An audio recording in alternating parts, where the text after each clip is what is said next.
بسم اللہ الرحمن الرحیم. شرح اسماء حسنہ اور وی لاگ نمبر 5. انتصاب اس ذات کبریا کی بارگاہ میں جس نے اس تحریر کی توفیق بخشی اور جو ایک حقیر شے کو بھی درجہ قبولیت عطا فرماتا ہے اور جس سے دنیا و آخرت میں رحم و کرم کی امیدیں وابستہ ہیں. ناظرین، یہ کتاب جس میں صرف اور صرف اللہ کے نام، ان کا معنی اور مطلب اور برکت اور اہمیت یہ پیش کر رہے ہیں آپ کے سامنے. یہ آج کا 5واں ویلاگ ہے. تعداد اسماء حسنہ، شرح اسماء حسنہ یہ کتاب کا نام ہے. Vlog number 5. نحمدہ ونصلی علی رسولہ الکریم. بسم اللہ الرحمن الرحیم. یہ بات بھی خوب ذہن نشین فرما لیں کہ اسماء حسنہ ان 99 یعنی 99 ناموں ہی میں منحصر نہیں، بلکہ عوام اس غلط فہمی میں مبتلا ہیں. علماء کا اسماء خداوندی کی تعداد میں اختلاف ہے. بعض علماء فرماتے ہیں کہ خدا تعالیٰ کے 300 نام ہیں اور بعضوں نے 1001 کی تعداد گنائی ہے، اور بعض علماء کا خیال ہے کہ جتنے انبیاء کرام گزرے ہیں اتنے ہی خدا تعالیٰ کے نام ہیں، کیونکہ اللہ تعالیٰ نے ہر نبی کو ایک خاص اسم عطا فرمایا ہے جس کے ذریعے وہ درگاہ خداوندی میں امداد کا طالب ہوتا ہے، اور انبیاء کرام کی تعداد 1,24,000 ہے.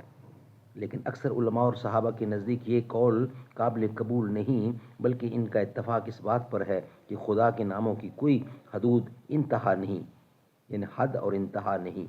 جیسا کہ کلمات اللہ لا انتہا ہیں، جیسا کہ کلمات اللہ لا انتہا ہیں، اسی طرح اسماء اللہ بھی لا انتہا ہیں.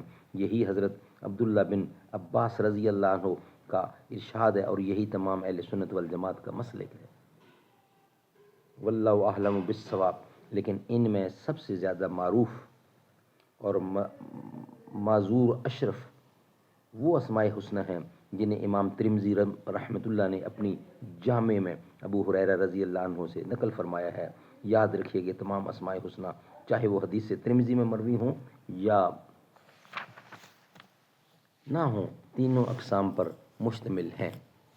ذاتی نام یہ وہ اسماء ہیں جو ذات خداوندی پر دلالت کرتے ہیں، یعنی اگر اس نام کی جگہ کوئی دوسرا نام لیا جائے تو اس کی ذات پر دلالت نہ کرتا ہو، اور اسی طرح کسی اور شخص کے لیے وہ اسم مستحمل نہ ہوتا ہو. جیسے لفظ اللہ کہ اس ذات کے علاوہ کسی اور کے لیے اس کا اطلاق نہیں ہوتا، اور اسی طرح جب لفظ اللہ بولا جاتا ہے تو سوائے ذات خداوندی کے کوئی اور ذات مقصود متصور نہیں ہو سکتی. نمبر 2، صفاتی نام جو خدا کی ذات پر دلالت نہیں کرتے، بلکہ ان ناموں سے اس کی کسی نہ کسی صفت کا اظہار ہوتا ہے، جیسا کہ علیم، خبیر، رحیم اور لطیف وغیرہ. نمبر 3، فعلی نام.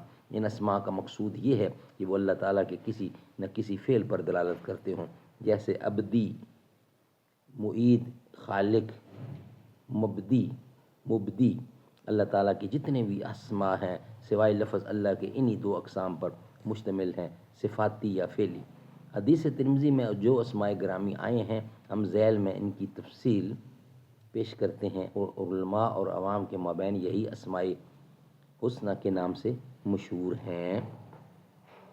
انشاءاللہ یہ جو نام ہے نیکسٹ ویلاگ کا حصہ بنائیں گے. اس کا آغاز ہوتا ہے اللہ لا الہ الا هو الرحمن الرحیم الملک القدوس السلام المؤمن المہیمن العزیز الجبار المتکبر. انشاءاللہ یہ پورے نام نیکسٹ ویلاگ کا حصہ ہم بنائیں گے. اس ویلاگ کو ہم 5 نمبر ویلاگ کو ہم یہاں ہی کلوز کرتے ہیں. یہ ویلاگ نمبر 6 میں انشاءاللہ آئے گا، اور